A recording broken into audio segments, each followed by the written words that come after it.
Welcome back to Perkins Garage. In a couple episodes ago, I showed that I had a CB radio for my black truck that I wanted to put in. Well, I'm finally working on that. Of course, it's got to be... So we had like 70-degree weather in February. Now it's March 22nd, and we just had a snowstorm come through. So, but that'll be gone by middle of next week, most likely. We got about 4 inches here. So no more nice weather for now. But I'm gonna show it first. I'm gonna show you what I've done so far, and then I'm gonna show you what I'm doing. Yeah. All right, here we go.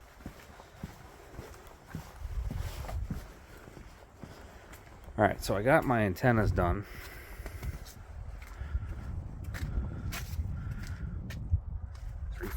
Whip, and I mounted them on. There's 2 of them. Ran the wires in through the back of the cab. Put some grommets on in there.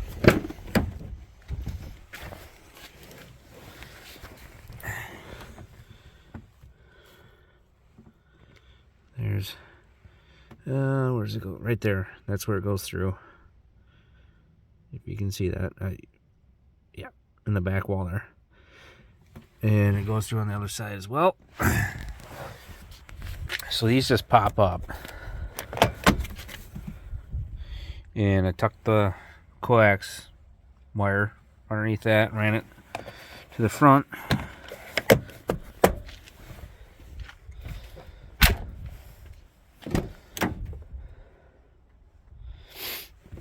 And it goes all underneath here. I tucked it in under here, run it up underneath the heater box, and then pop it in there. And those wires hanging off the CB, so that's where I have it mounted. Those wires hanging off the CB, I gotta wire it in my fuse panel. So I'm gonna show you where I'm going with that in just a second here. So hang tight. All right, so down in the fuse block, I'm looking for key on power. I don't want full-time on. So take my test light. I got it test light grounded. And let's see if I can do this on the other hand. All right, here we go.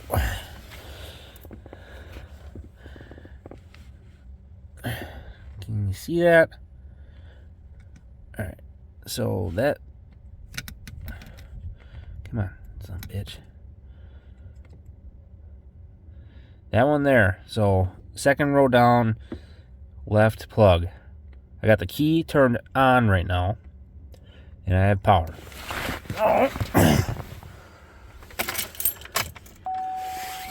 Key's turned off.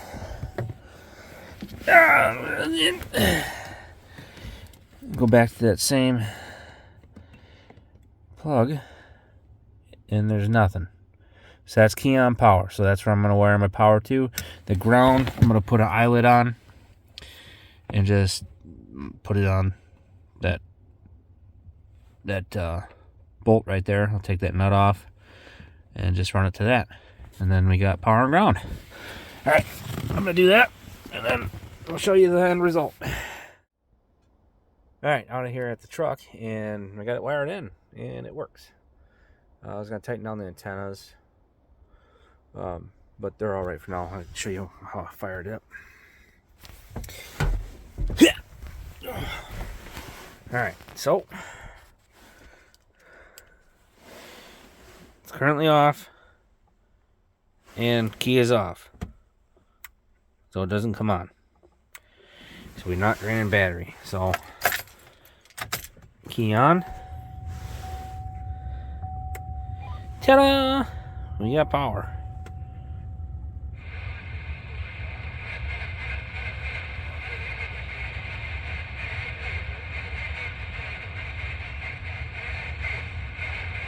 I've already heard some people talking on it. Oh, yeah. Right there. That's what I'm talking about.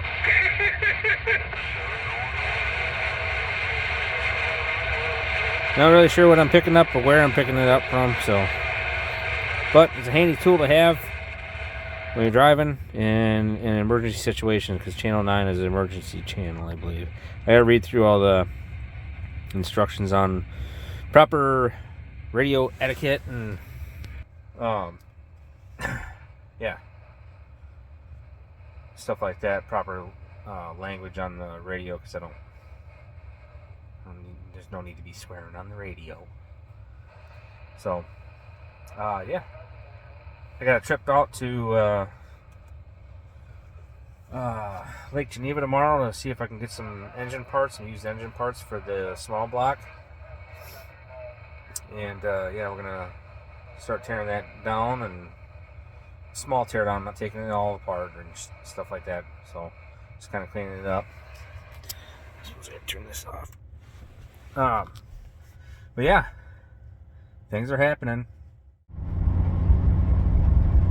All right, in the old Murderado, heading to Lake Geneva area to look at some small block Chevy parts and possibly get an intake, a carburetor, and distributor, because the original intake that I have is a smogger and I don't want it. I just want to get rid of it.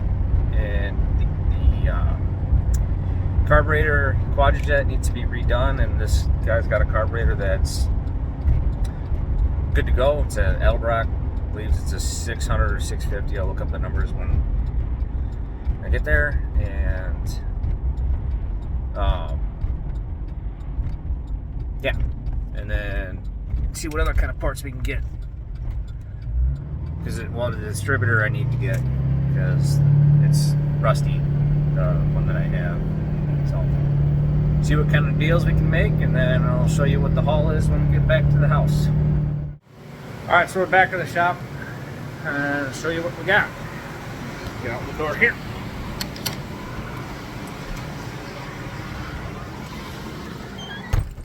Yeah, it's what is it, March 23rd? Yeah, and we got snow yesterday, so I can't even take the boat out.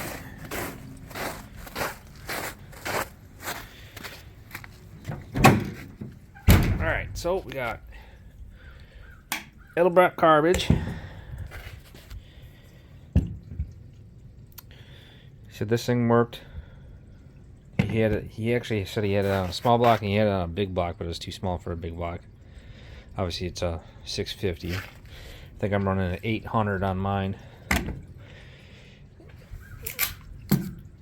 got the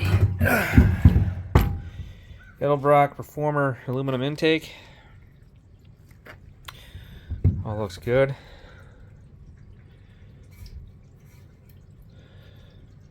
So there's that.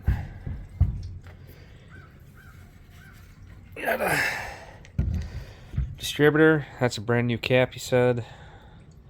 That's a brand new cap. And then that one back there is broken. Well, it's got a broken module on it.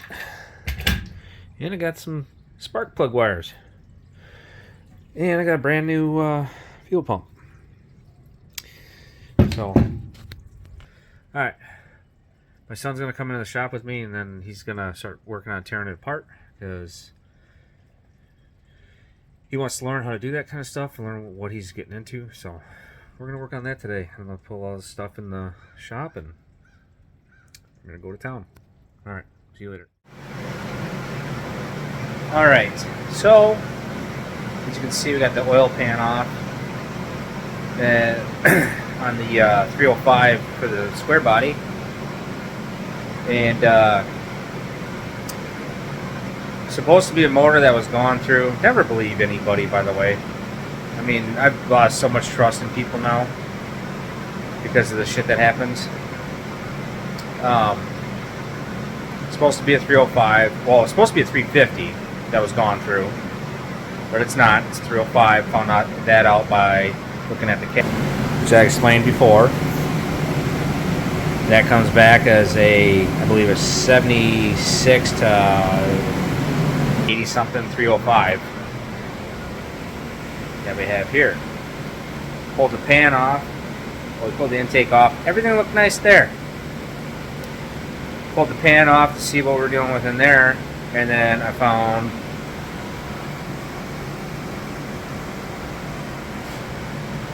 this sitting in the bottom of the pan. I'm like, oh, that kind of looks like the ear off of a piston, the bottom of a piston. Sure enough, two of them, the ears on the bottom of the piston were busted off. I found the other one too. So I'm like, oh, now I got to replace the pistons. So that means we got to pull the heads. And it just gets better. That's not even the piston that had the ear missing. Something was banging around in there. Don't mind the shit that's in there. I think that came from when I pulled the head. Something was banging around in there. All the other ones look fine.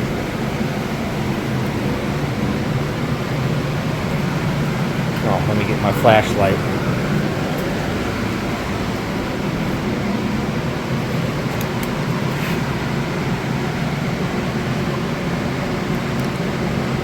That's not supposed to look like that. So that piston is destroyed.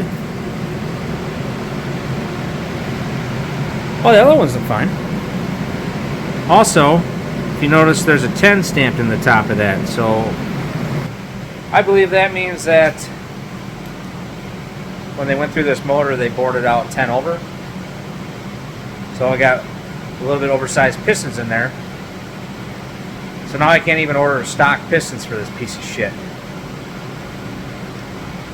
So, oh, my wife is just loving this, by the way, because this was supposed to be just, you know, pull it out, clean it up, put it back in, put it back together, and we'd have a driving vehicle. Now, I got a 305 that needs to be rebuilt. And I'm not going to do that. What I'm thinking about doing is seeing if I can find pistons for it. Cheap. I don't know. Maybe Amazon sells them. And just slap them in there.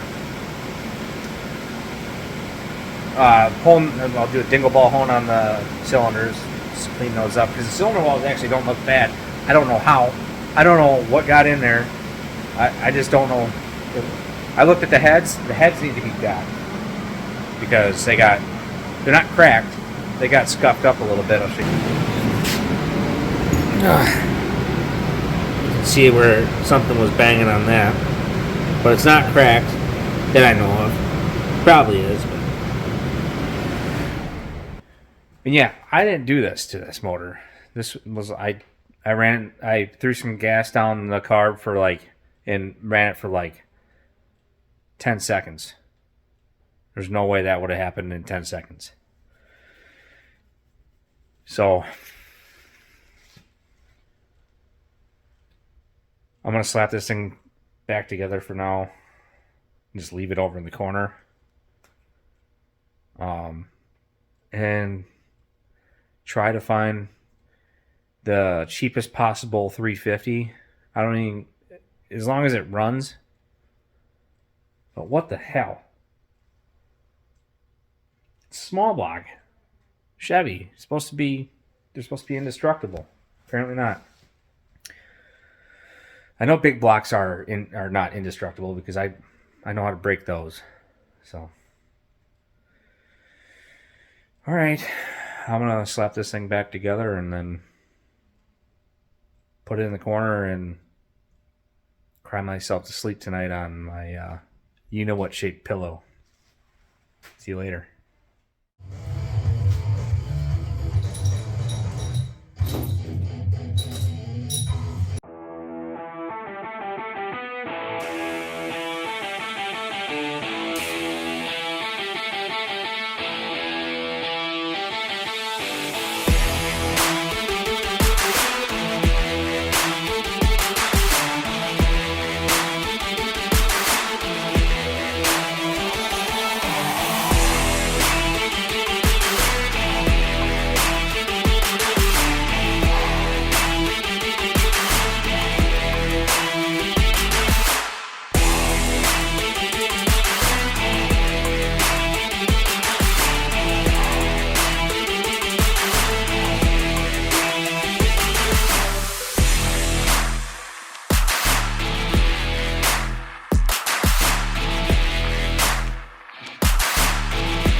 so there you have it. Got it slapped back together for now.